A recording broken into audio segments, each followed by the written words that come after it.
आज हम आपको ऋग्वेद मंडल 9 सूक्त 82 मंत्र 2 के बारे में कुछ बताएंगे, क्योंकि इस पंक्ति को लेकर भी बहुत लोग, कुछ स्वार्थी लोग अपने शिष्यों में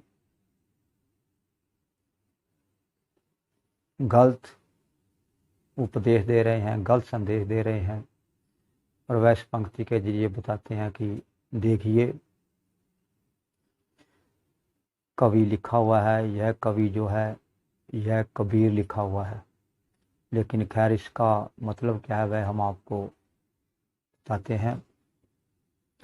कवि वेदस्य, अब ये कवि वेदस्य आया है, इसका मतलब क्या है?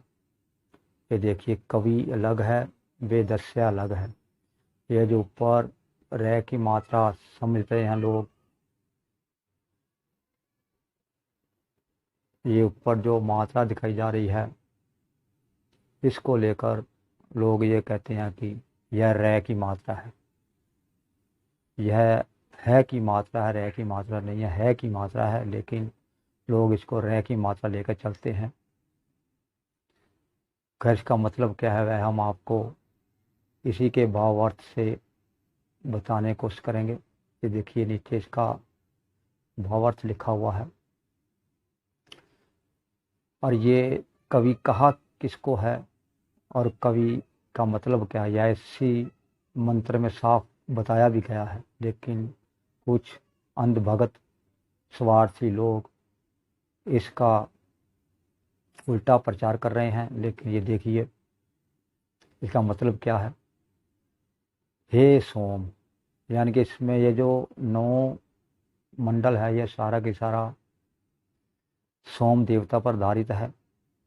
आप पढ़ कर देख लीजिए, ये 9 मंडल जो है सोम देवता पर ही आधारित है। और सोम क्या है ये हम आपको अगली वीडियो में बताएंगे। फिलहाल आप इस मंत्र का मतलब जानिए और पढ़िए।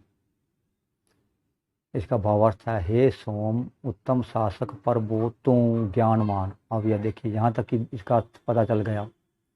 हे सोम उत्तम शासक, शासक मन राज करने वाला, प्रभु मन परमात्मा, तू कवि मैंने ज्ञानवान, यानी कि जो कवि का है वो सोम को ही कहा है। सोम कवि, देखिए सोम कवि आगे आगे, हे सोम उत्तम शासक प्रभु तू, यानी कि सोम को कहा है तू कवि ज्ञानवान, यानी कि तू जो है ज्ञानवान, सबको अतिक्रमण कर देने वाला, अंतर्यामी सर्वव्यापक होकर, वेदस्य यानी कि जगत आदि के विधान या निर्माण की इच्छा से, महानम अपने महान सामर्थ्य को दूर दूर तक व्यापता है, और खरखरा से स्वच्छ तरोताजा घोड़े के समान तू वेगवत ज्ञान समृद्धि को साक्षात करता है। तू अभिषेक काल में जल को अपने पर आच्छादित करता हुआ, शासन काल में तेज को धारण करता हुआ, सब दुखकारी अपराधों को दूर कर और अति शुद्ध रूप को प्राप्त करता है।